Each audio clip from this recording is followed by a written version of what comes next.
안녕하세요. 여기는 여러분의 꿈에 그림을 줘놓는 서대문 공동체 라디오 지식한 스푼 김민지의 그림 그리는 밤입니다. 여러분, 지난 한 주도 잘 보내셨죠? 지난주에 5월 5일 어린이날도 있었고 또 금요일이었죠. 5월 8일 어버이날도 있었는데요.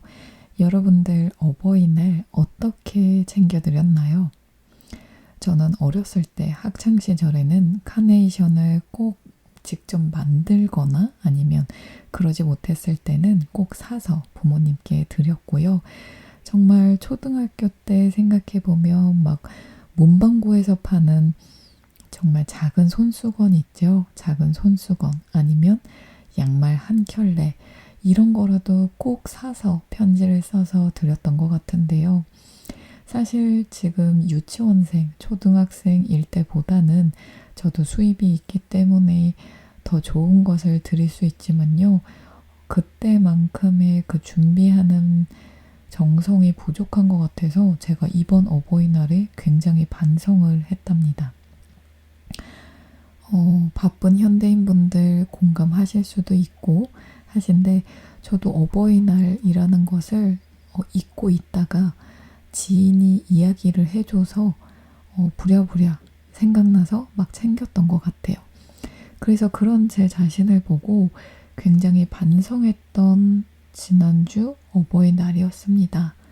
여러분들은 어버이날 좀 진심을 가득 넣어서 챙기시는 편이실까요? 아니면 저처럼 좀 바빠서 이렇게 지나가셨을 때도 있으셨을까요? 사실 뭐든 상관없고 어버이날에 부모님께 감사드리는 마음, 그 마음만 있으면 된다라고 하지만요. 또 부모님들은 또 이렇게 표현해 주시면 좋아하시잖아요. 그래서 저도 내년이 아니라 올해 부모님 생신이나 기념일 같은 거는 조금 더 정성스럽게 챙겨보려고 합니다. 그래서 제가 미처 좀 정성스럽게 준비를 못했는데 제 동생이 가족 식사 자리를 만들어서 맛있는 고기 식사를 사드렸거든요. 저는 늦게 끝나서 방문하지는 못했지만 동생이 정말 다 컸구나 생각도 들고 대견했습니다. 그리고 부모님께서 너무 좋아하시더라고요. 그래서 그 모습을 보면서 동생에게 너무 고맙고 대견했고 그 반면에 부모님께 죄송한 마음이 들어서 앞으로 저도 정성스럽게 다시 어렸을 때 그 순수하고 낭만 넘치던 그 마음으로 다시 챙겨드리려고 합니다. 카네이션 꽃이 요즘 색깔이 정말 다양해졌어요. 저 초등학교 때만 해도 정말 빨강색 아니면 조금 색다르면 분홍색 이 정도였는데 요즘에는 빨간색, 분홍색, 초록색, 파랑색 정말 다양한 색깔의 카네이션이 많더라고요.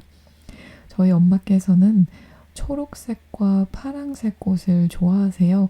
그래서 초록색과 파랑색 카네이션이 있어서 저걸 사드려야 되나 하더라도 카네이션 하면 빨강색 아니겠습니까? 그 빨갛게 펴있는 그 모습, 그게 카네이션의 그 어버이날의 감사, 그 마음이 조금 더 담겨 있는 것 같아서 빨강색 카네이션을 샀습니다.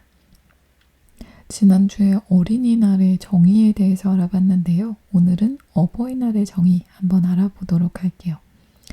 어버이날은요, 어버이의 은혜에 감사하고 어른과 노인을 공경하는 경로 효친의 전통적 미덕을 기리는 날입니다. 어버이날의 내용은 이러합니다.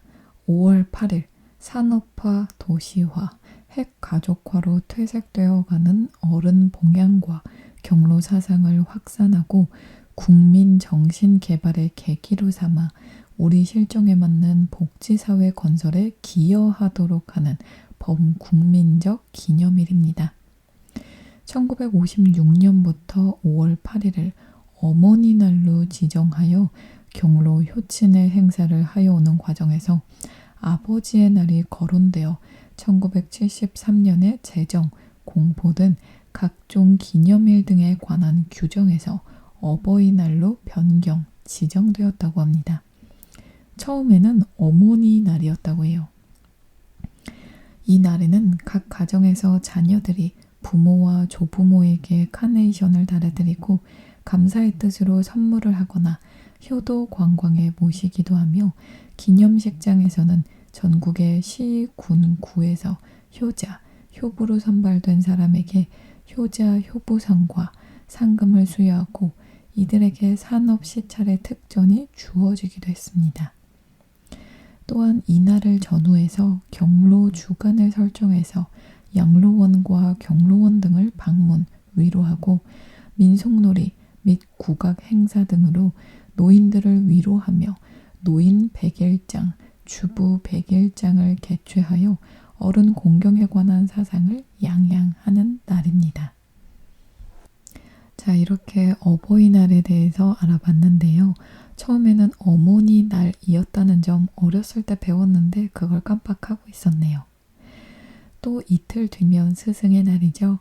스승의 날의 의미 된다면 다음 주에 제가 준비해 보도록 하겠습니다.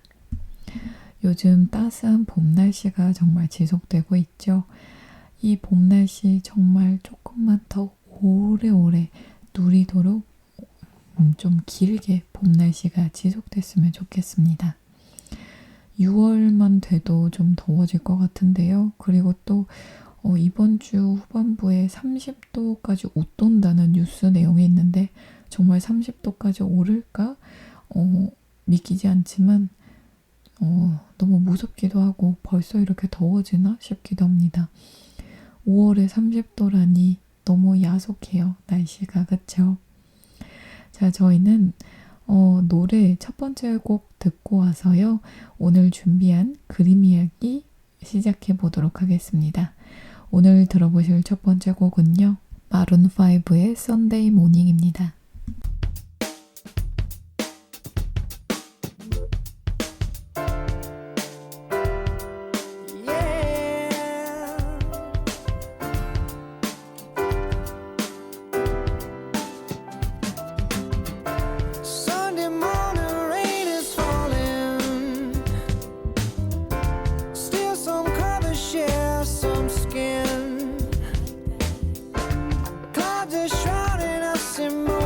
Unforgettable, you twist to fit the mold that I am in. But things just get so crazy, living life gets hard to do. And I would gladly hit the road, get up and go if I knew that someday it would lead me back to you. That someday it would lead me back to you. That maybe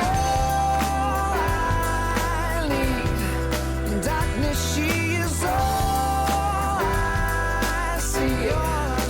Come and rest your bones with me, driving slow on Sunday morning, and I never want to leave.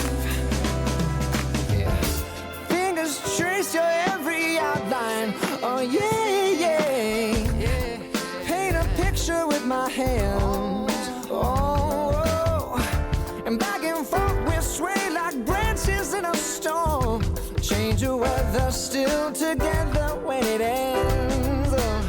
That may be all I need. Darkness, she is all I see. Come and rest your bones with me, driving slow on Sunday morning, and I never want to leave.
여기는 여러분의 꿈에 그림을 수놓는 서대문 공동체 라디오 지식 한 스푼 김민지의 그림 그리는 밤입니다. 방금 듣고 오신 첫 번째 곡은요. 마룬5의 Sunday Morning이었습니다. 자, 오늘 제가 준비한 그림 이야기의 주인공은 과연 누구일까요? 많은 분들이 아시기도 하고 정말 많은 전 세계인들에게 사랑을 받는 작가, 바로 마네입니다. 저는 어렸을 때요, 모네, 마네 이게 좀 헷갈리긴 했어요. 근데 모네와 마네는 정말 다른 작가이고요. 오늘 알아볼 작가는 마네입니다. 마네는요, 프랑스의 화가로 프랑스 파리의 일상 속 인물이나 풍경을 소재로 그림을 그렸던 화가입니다. 원근법과 입체감을 없앴고요. 빛의 강약으로 표현한 새로운 화법은 인상파 화가들이 등장하는 계기가 되었죠. 그래서 인상파의 창시자, 근대 회화의 아버지로 불리곤 합니다. 혁명이 가져오는 변화는 근본적이고 총체적이죠. 그래서 그 변화 이후에 다시 과거로 돌아가는 것은 불가능합니다. 르네상스 이후 서양 미술사에서 일어난 근본적인 변화, 다시는 이전 같은 그림을 그릴 수 없게 만든 혁명의 기점에 화가 에두아르 마네가 있었습니다. 1860년대 파리에서 마네가 시작한 혁명은요, 인상파를 거쳐 세잔과 큐비즘으로 이어졌고 그림의 공간을 점점 더 얕고 평평하게 만들었고요. 그림의 주제를 해체하거나 제거해 나갔습니다. 무엇을 어떻게 그릴까가 아니라 그린다는 행위의 의미가 무엇인가, 또 그림이란 것의 본질은 무엇인가를 물어온 이 흐름은 1960년대까지 100년간 이어졌고요. 완전히 주관적이거나 우연적인 추상 미술과 완전히 객관적인 오브제 자체로 귀결한 모더니즘 미술이라고 불리는 돌이킬 수 없는 역사가 되었습니다. 마네는 당연히 이런 역사를 예견하지 못했을 뿐 아니라 기질도 혁명가나 투사와는 거리가 멀었습니다. 유복한 법률가 집안의 삼형제 중 장남으로 파리에서 태어난 그는 사교적인 성격, 세련된 매너와 우아한 복장, 또 카리스마적 매력으로 남녀 모두에게 인기가 많았던 한량이었다고 해요. 마네가 작품을 통해 얻고자 했던 것은요, 미술계 중심의 인정과 명예였습니다. 51년의 길지 않은 생애를 살며 23년간 작품 활동을 한 그가 출품한 살롱전이 20번이나 되는 것은 이에 대한 그의 집착을 말해주고 있죠. 그러나 그는 6번이나 낙선을 했고요. 살롱에 전시된 작품이 호의적인 평을 들은 것도 3번 정도에 불과했습니다. 자기 작품이 19세기 미술사 최고의 혹평과 추문의 표적이 되는 상황을 그는 전혀 즐기지 않았고요. 매번 큰 상처를 입고 낙심하고 말았어요. 이런 화가를 혁명의 주인공 마네로 만든 것은 그가 자기식으로 그린 그림으로 성공하려 했다는 사실입니다. 완전히 새로운 것이었던 이 감각의 의미를 밝히는 것은요, 간단한 일은 아니었죠. 무시할 수 없는 성취를 보여준 판화와 드로잉을 제외하고도 430여 점이 되는 그의 유화작품이 보여준 양식은 굉장히 다양했고요. 주제 역시 폭이 넓습니다. 마네는요, 사실주의자 쿠르베가 절대로 그릴 수 없었던 천사까지 그린 적이 있습니다. 또 그는 미술사에서 가장 많이, 가장 다양한 관점에서 연구된 화가 중 하나죠. 근대성의 발명자라는 대담한 부제를 달고 2011년 4월에 시작되어 현재 진행 중인 오르세 미술관의 마네 특별전에서 볼 수 있듯 아직까지도 새로운 해석의 대상이 되고 또 다른 시각으로 감상되고 있는 현대적인 화가이기도 합니다. 이렇듯 근대 미술의 선구자 중 한 명이었던 마네는 1832년 프랑스 파리의 유복한 법률가 집안에서 태어났습니다. 어려서부터 미술의 재능을 보였지만 아버지가 반대하자 견습 선원이 되어 남미를 항해했다가 해군학교에 낙방한 후 토마 쿠티루의 화실에 등록하며 화가의 길을 걷기 시작했죠. 아카데미 화가인 스승에게 반발하며 루브르 박물관에서 옛 거장들의 그림을 연구했습니다. 1860년대 마네의 초기 화풍은 벨라스케스의 스페인 회화에 영향을 받았는데요. 1859년에 처음 살롱전에 입선한 이래 지속적으로 출품하지만 빈번히 낙선했으나 보들레르의 주목을 받았습니다. 저희는 여기서 잠깐 쉬고요. 노래 한 곡 듣고 다시 만나보도록 할게요. 이번에 들어보실 곡은요. 샘 킴의 Who Are You, 도깨비 OST입니다.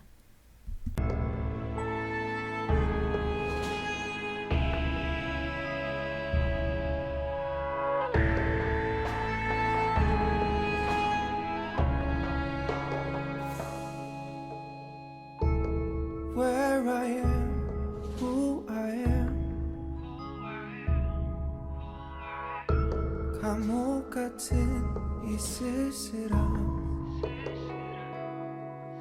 많은 사람들이 지나갔지만 모두 나를 지나가게만 했던 이곳. Oh, where I am. Who are you? Who are you? 감출 수 없는 기쁨. 미친 듯 세상을 뒤집어 쳤던 꿈에서조차 움켜쥐고 있던 그대. Where are you? 내가 꼭 찾아낼게. 내가 널 알아볼게. 네가 있는 곳 어디든 모습이 어떻든 꼭 알아볼게. 내가 꼭 기억할게. 내가 널 바라볼게. 네가 없는 곳에서도 수많은 해가 져도 잊지 않을게. 너의 말투 표정 하나까지 담아갈게.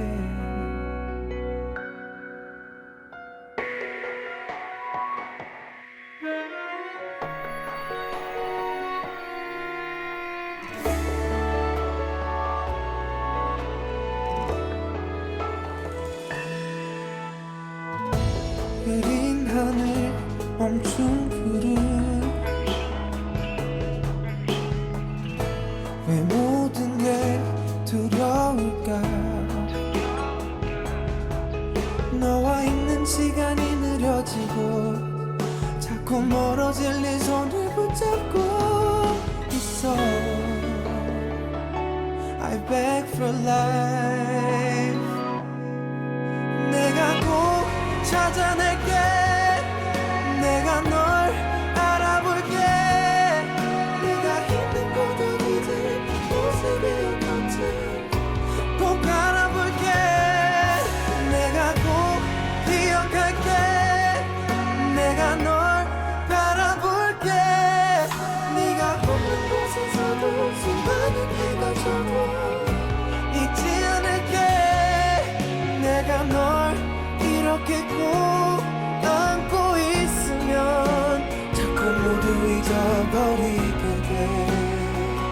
내가 돌아가야 하는 곳.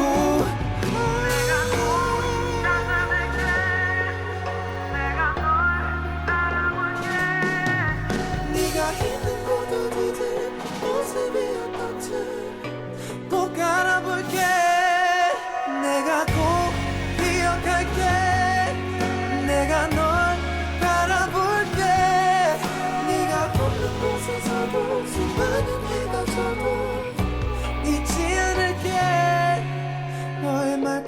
감정 하나까지 담아갈게.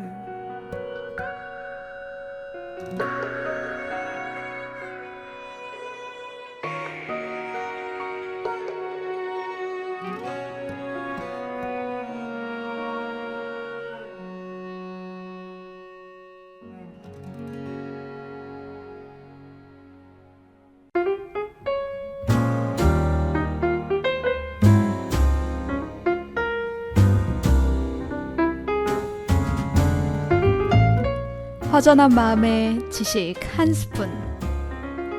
그림과 책, 인문학과 인도 이야기, 그리고 마음 나누는 대화법까지 지식 한 스푼의 풍성한 주제로 오늘도 지식 충전하세요.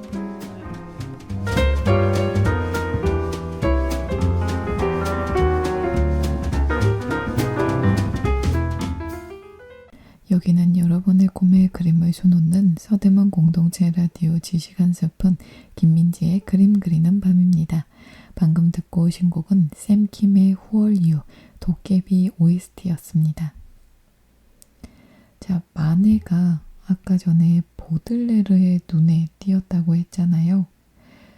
그 이야기부터 다시 이어서 해보도록 할게요. 근대 도시로 변모해 가던 파리와 파리 사람은 마네 그림의 가장 중요한 주제였으며 보들레르가 말한 근대 생활의 화가의 전형이 바로 마네였던 것이죠. 27살 때인 1859년의 작품 압생트를 마시는 사람은요, 마네의 데뷔작이자 첫 번째 살롱 출품작, 또 첫 번째 낙선 작품이었습니다. 거리의 술꾼이라는 점잖지 못한 주제, 또 물감 덩어리와 붓자국이 그대로 보이는 꼼꼼하지 않은 마무리, 또 정확하지 않은 공간 표현 등을 비판하며 이 그림을 살롱에서 떨어뜨린 심사위원단에는 그의 스승이었던 토마스 쿠티르도 포함되어 있었다고 합니다. 마네는 18살 때인 1850년부터 아카데미적인 역사화가 쿠티르의 작업실에 적을 두고 그림을 배웠습니다. 중간중간 네덜란드, 벨기에, 독일, 오스트리아, 이탈리아 등으로 여행을 다니며 과거 거장들의 그림을 보았고 파리에서도 루브르에서 많은 시간을 보내긴 했으나 그가 쿠티르 문화에서 보낸 기간은 6년이나 됩니다. 마네는 아카데믹한 장기간의 교육을 받은 마지막 대가이나 독립한 후에는 스승에게서 배운 것을 대부분 버렸다고 해요. 쿠티르는 1847년의 출세 작품 타락한 로마인들에서 고대 주제를 7월 왕정실의 프랑스의 타락상에 대한 알레고리로 삼았다고 합니다. 아카데미의 성공적인 역사화는요, 대개 이런 식으로 그림에 의미를 부여했는데요. 마네의 방식은 정반대였다고 합니다. 그는 벨라스케스의 작품 메니푸스와 같은 1인 초상화를 직접 연상시키는 이 작품을 통해 당대 주제에 과거 미술의 위상을 부여한 것입니다. 1850년에서 60년대 곧 제2제정기 전체에 걸쳐 나폴레옹 3세와 위스망 남작의 지휘 아래 근대 도시로 변모해 가던 파리와 파리 사람은 마네 그림의 가장 중요한 주제였죠.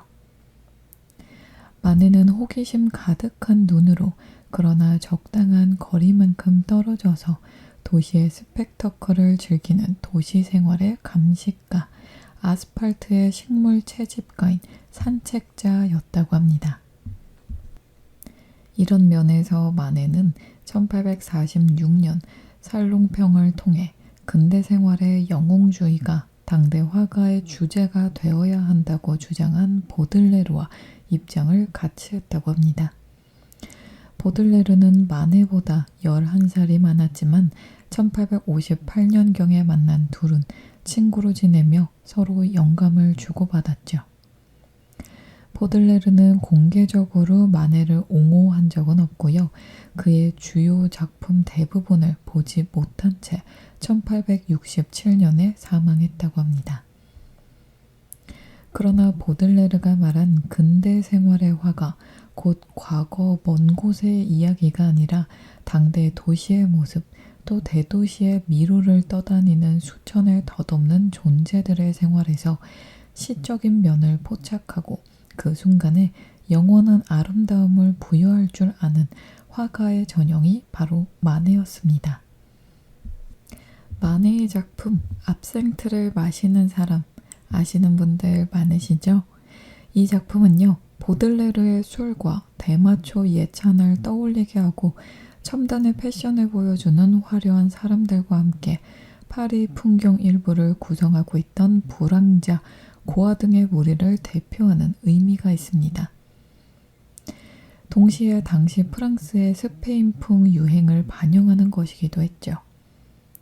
스페인을 배경으로 한 빅토르 위고 극본의 연극 에르나니가 1830년에 상영된 일의 낭만주의 문학이 불러일으킨 스페인에 대한 관심은 1853년에 나폴레옹 3세가 스페인 출신의 여성 외제니 드 몽티조를 황후로 맞아들이고 그녀의 미모와 패션이 유명세를 타면서 사회 전체에 유행이 되었습니다. 살롱에 처음 입선한 작품인 스페인 가수처럼요. 1860년대 초에 마네는 스페인 음악, 복장과 투우 등을 주제로 한 작품들을 다수 제작했다고 해요. 그에게 스페인은요, 이런 소재로서만이 아니라 이탈리아 미술의 이상주의와 대조되는 사실주의의 모범을 보여준다는 의미도 가졌다고 합니다. 자, 저희는 여기서 잠깐 쉬고 노래 한 곡 듣고 다시 만나보도록 할게요. 이번에 들어보실 곡은요, 최유리의 숲입니다.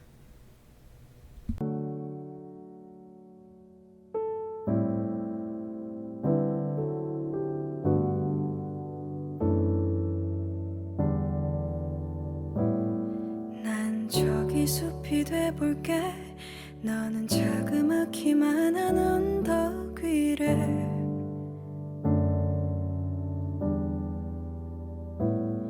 오르며 날 바라볼래. 나의 작은 마음 한 구석이어도 돼.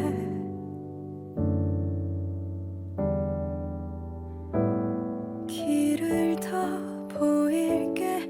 나를 베어도 돼. 날 지나치지 마. 날 보아줘. 나는 널 들을게. 이제 말해도 돼. 날 보며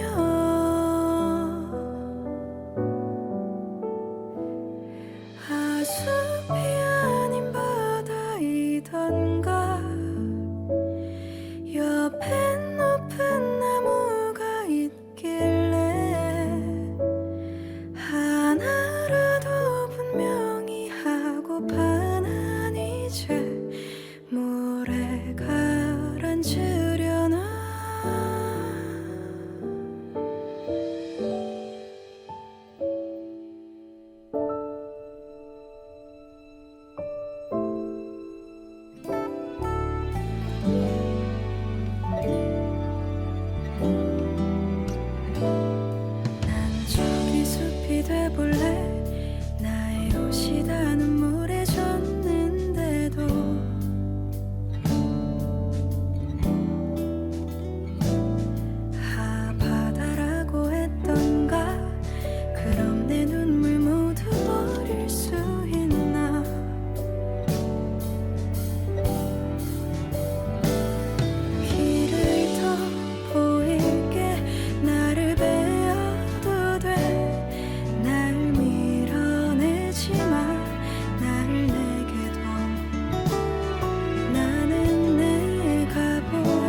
여기는 여러분의 꿈에 그림을 수놓는 서대문 공동체 라디오 지식 한 스푼 김민지의 그림 그리는 밤입니다. 방금 듣고 오신 곡은 최유리의 숲이었습니다. 자, 이어서 만의 이야기 계속 해보도록 할게요. 아까 전에 마네가 살롱에 처음 입선한 작품이 스페인 가수였다고 했는데요. 1860년대 초에 마네는 스페인 음악, 복장, 투 이런 주제로 작품을 많이 제작했다고 했죠.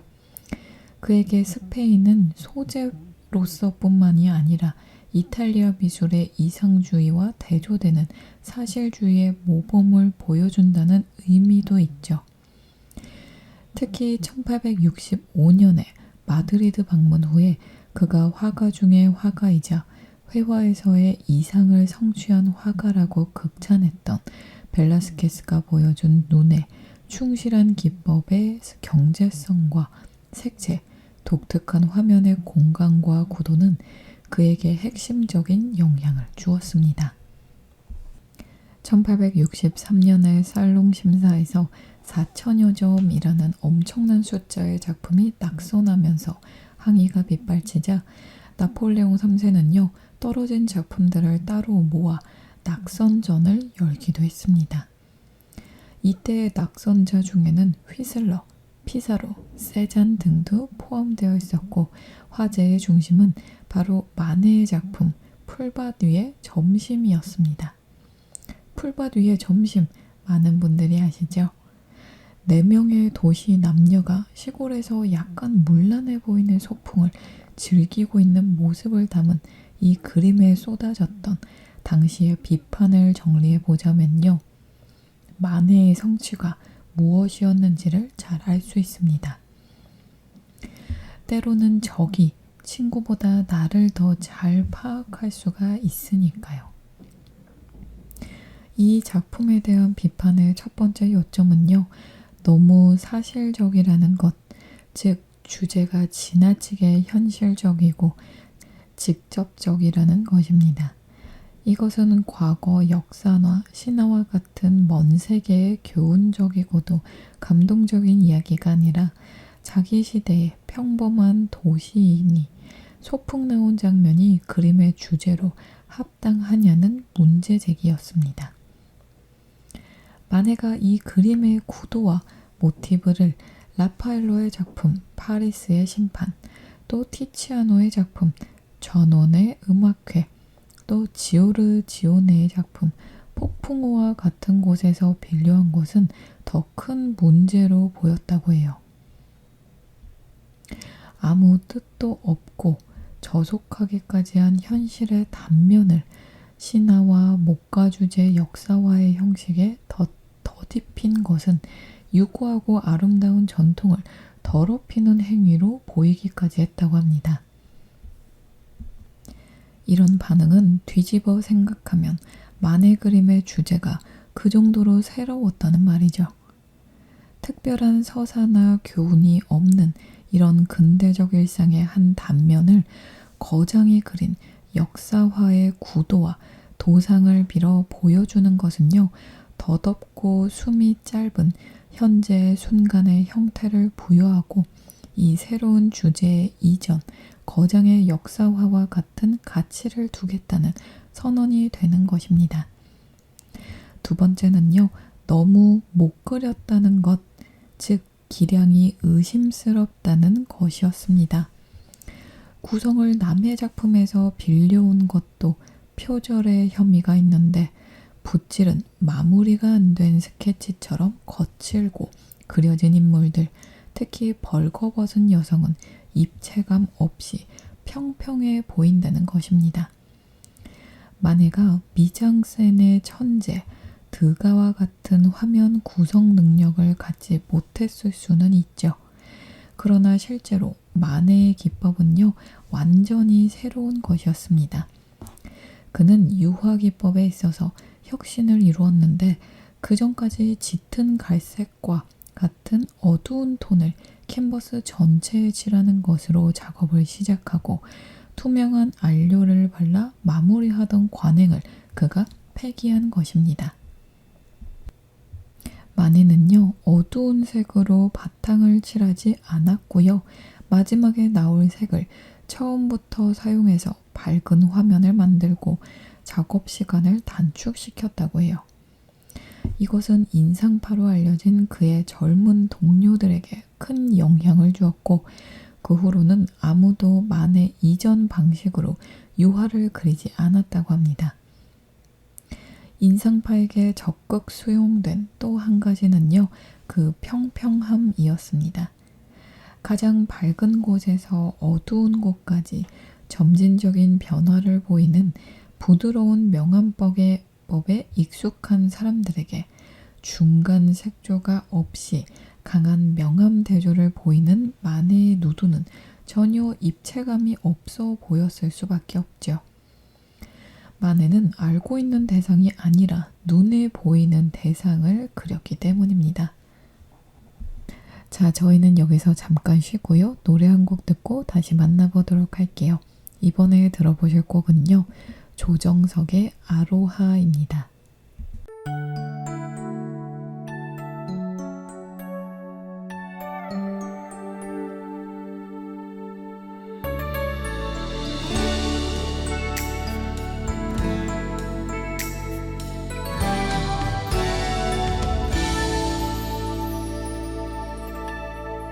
어두운 불빛 아래 촛불 하나 와인잔에 담긴 약속 하나 항상 너의 곁에서 널 지켜줄 거야 날 믿어준 너였잖아 나 바라는 건 오직 하나 영원한 행복을 꿈꾸지만 화려하지 않아도 꿈 같진 않아도 너만 있어주면 돼 걱정 마 언제나 이 순간을 잊지 않을게 내 품에 안긴 너의 미소가 영원히 빛을 잃어가지 않게 Cause your love is so sweet You are my everything 첫날 밤에 단 꿈에 젖어 하는 말이 아냐 난 변하지 않아 오직 너만 바라볼 거야 Oh, you're light of my life You're the one in my life 내 모든 걸 다 잃는데도 후회하지 않아 오직 너를 위한 변하지 않는 사랑으로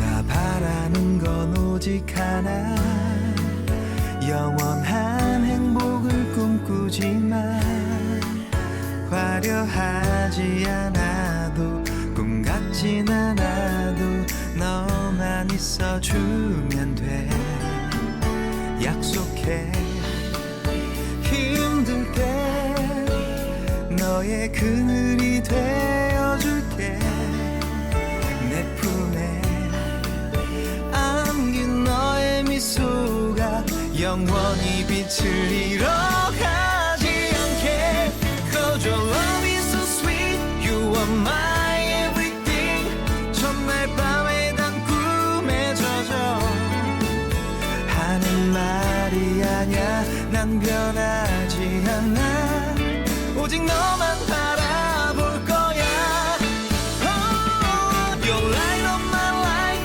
You're the one in my life 내 모든 걸 다 잃는데도 후회하지 않아 오직 너를 위한 변하지 않는 사랑으로 You're light of my life You're the one in my life 내 모든 걸 다 잃는데도 후회하지 않아 오직 너를 위한 변하지 않는 사랑으로 All I ever want your love.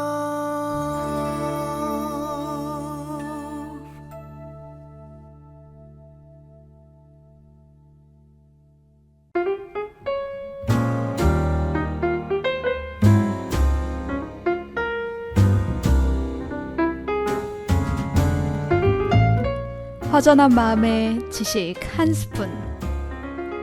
그림과 책, 인문학과 인도 이야기, 그리고 마음 나누는 대화법까지 지식 한 스푼의 풍성한 주제로 오늘도 지식 충전하세요.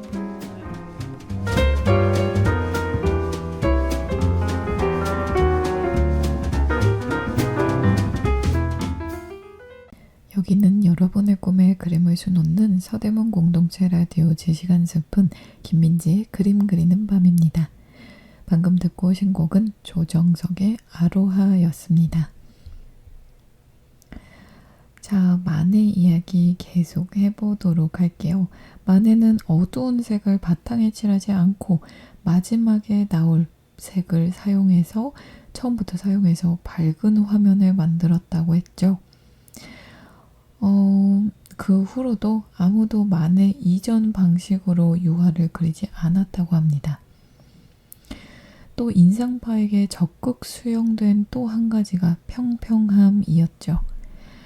근데 이 평평함이 만해의 누드에서 전혀 입체감이 없어 보였다는 비판을 받기도 했죠.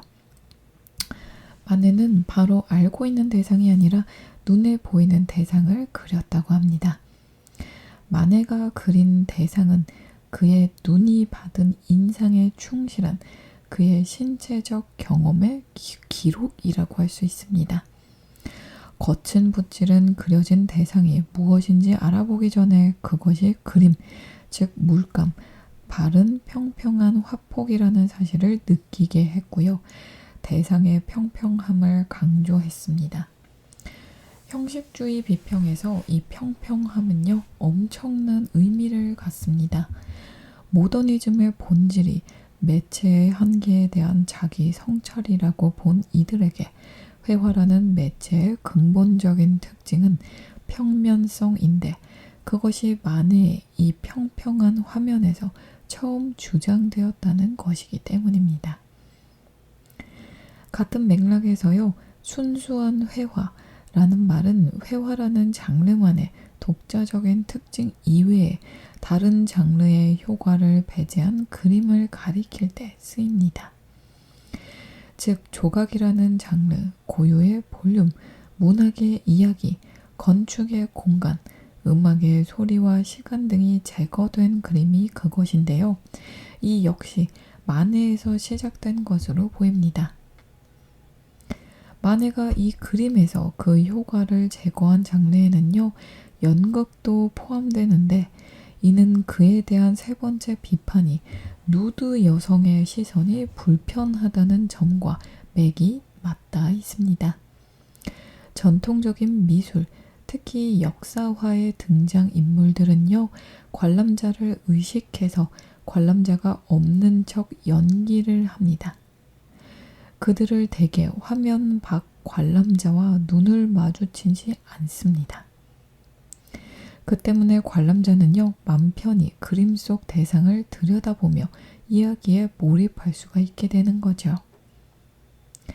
만해의 작품 풀밭 위의 점심에서 관람자를 빤히 바라보는 여성의 시선은요, 이 그림의 등장인물이 약속된 관습에 따라 연기를 하는 배우가 아니라 실제 인물이라는 것, 나아가 관람자가 보고 있는 것은 사람을 그린 그림일 뿐이라는 사실을 알려주고 있습니다. 그녀의 시선은 그림 속 세상으로의 몰입과 동화를 막는 소격 효과를 만드는 장치입니다. 그 시선에 의해 연극이 사라진 자리에 화가와 모델의 관계, 또 그림과 관람자의 관계에 대한 질문이 생겨나게 되는 거죠. 같은 해에 같은 모델인 19살의 빅토린 메랑을 출연시켜 제작했으나 2년 후인 1865년에야 살롱에서 발표한 매춘부 주제 그림 올랭피아는요, 스캔들의 크기와 강도에서 만의 자신이 풀바디의 점심 작품으로 세운 기록을 경신하며 19세기 최고 악명의 주인공이 되었습니다. 파리의 제2제정기는요, 매춘의 제정기이기도 했고요. 위스망에 의해 근대화된 도시의 거리와 카페, 또 극장에선 매춘부를 흔히 볼 수 있었다고 합니다. 올랭피아라는 이름은 당시 매춘부들 사이에서 유행하던 이름이기도 했고, 당시에 상영된 오페라와 연극의 주인공, 또 이때 쓰여진 시에 등장하는 이름이기도 했습니다. 매춘부는요, 보들레르가 근대 도시의 주요 도상으로 꼽은 대상이기도 한데요. 누워있는 누드는 서양 미술사에서 흔히 주제이나 이 작품과 특별히 관계 깊은 구도를 가진 것은 티치아노의 작품 우르비노의 비너스고요. 음탕한 도발의 아이콘이 된 검은 고양이는 샤르댕의 작품 가오리에서 온 것입니다. 이 작품에 가해진 비판의 내용과 그로 인해 알 수 있는 혁신의 내용은 바로 풀바디의 점심과 거의 같습니다. 자, 저희는 여기서 노래 한 곡 듣고 다시 만나보도록 할게요. 이번에 들어보실 곡은요, 정국의 스탠딩입니다.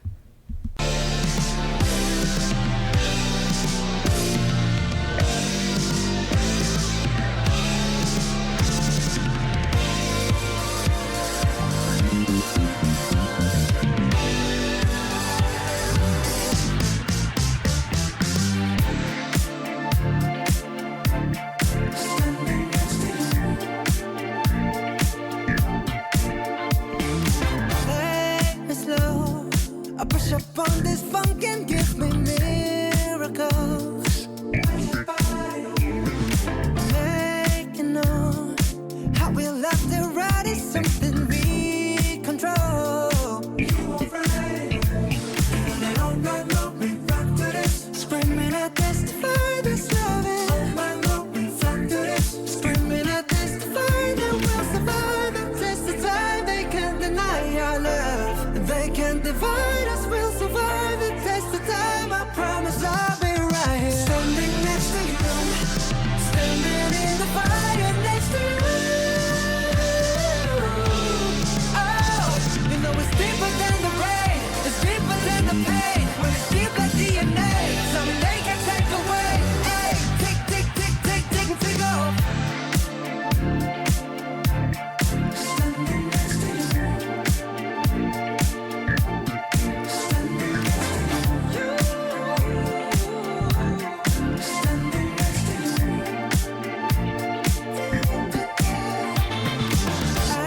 Afterglow, leave your body golden like the sun in the moon. All night long we rock to this, screaming I testify this loving. All night long we rock to this, screaming I testify that we'll survive the test of time. They can't deny our love, they can't divide us. We'll survive the test of time. I swear that I'll be right here, standing next to you, next to you, standing in the fire next to you, next to you. Oh, you know it's deeper than the rain, it's deeper than the pain. When it's deep like DNA, something they can take away. Hey, tick, tick, tick, tick, tick, tick off. Standing next to you. Standing next to you. Standing next to you. Standing next to you. Standing next to you. Standing next to you. Standing next to you.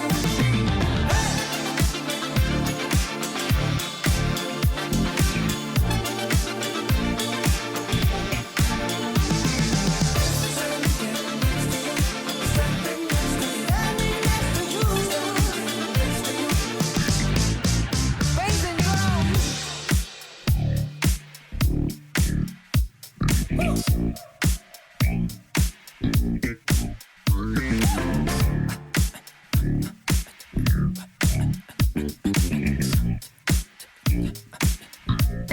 Standing 여기는 여러분의 꿈에 그림을 쏘놓는 서대문 공동체 라디오 지식 한 스푼 김민지의 그림 그리는 밤입니다. 방금 듣고 오신 곡은 정국의 스탠딩이었습니다. 자, 이어서 만해 이야기 해볼 건데요. 만해의 작품 풀바디의 점심을 조금 더 자세히 알아보도록 할게요. 이 작품은요, 1863년에 캔버스의 유화로 그려졌고 크기는 208cm 곱하기 264.5cm로 현재는 파리 오르세 미술관에서 소장 중입니다. 풀밭 위의 점심 작품에는요, 남녀 두 쌍이 강이 흐르는 한적한 숲속에서 목욕과 피크닉을 즐기는 장면이 묘사되어 있고요. 화면에 전경에 등장하고 있는 일군의 남녀의 모티브는 아까 말씀드린 거장의 작품에서 차용한 것입니다. 이 중 특히 정면을 바라보고 있는 인물과 비스듬히 기대어 있는 인물의 모습은 파리스의 심판에서 그대로 따온 것이라고 해요. 그러나 만해는요, 이러한 전통적인 모티브 속 인물들을 동시대 파리 시민들의 모습으로 그렸고 바로 이 점 때문에 큰 비난을 받았다고 합니다. 특히 화면 전경에 옷을 입지 않은 상태로 그려진 여성은 신화에 등장하는 여신이나 님프가 아니라 동시대 여성인 빅토린 메랑이라는 것을 당시 관람자들은 불편해했고, 이 여성이 옷을 잘 갖춰 입은 부르주아 남성들과 함께 있는 것으로 묘사된 것에서는 부르주아의 위선을 지적당하는 것 같은 당혹감을 느꼈다고 합니다. 당대 관람자들에게 풀밭 위의 점심은요, 주제뿐만 아니라 작품의 형식적 측면에서도 새로웠습니다. 만해는 작품의 배경이 되는 공간을 묘사하면서 그 공간 속 여러 요소들의 크기나 위치를 원근법에 따라 조정하지 않았기 때문이죠. 때문에 단일 시점의 원근법에 따라 풍경을 묘사하는 데 익숙했던 당시 관람자들은 풀밭 위의 점심에 묘사된 배경에서 공간적 깊이감을 느끼기 어려웠다고 합니다. 예를 들어 화면 중앙에 목욕하는 여인은 그 오른편에 그려진 배에 비해 너무 크게 그려졌기 때문에 관람자들은 원근감에 혼란을 느꼈다고 해요. 또한 만해는요, 화면 속 대상들의 색채를 묘사하면서도 색조의 조정에 의해 명암을 표현하는 방법인 키아로스쿠로를 거부했습니다. 그는 대상을 묘사하면서 중간 색조를 과감히 생략했고 전체적으로 녹색과 갈색을 위주로 채색했죠. 그 결과 화면 속 대상들의 세부 묘사는 단순화되고 대상의 실루엣이 강조된 반면에 명암의 표현이 최소화되면서 대상들은 입체적이라기보다 평면적으로 보이게 되었습니다. 자, 오늘 이렇게 인상주의를 열었던 화가 만해에 대해서 알아봤는데요. 여러분들 좀 유익하고 재미있는 시간 되셨을까요? 저는 다음 주에도 알차고 재미있는 그림 이야기로 여러분들 찾아뵙도록 하겠습니다. 지금까지 서대문 공동체 라디오 지식 한 스푼 김민지의 그림 그리는 밤을 진행한 아나운서 김민지였습니다.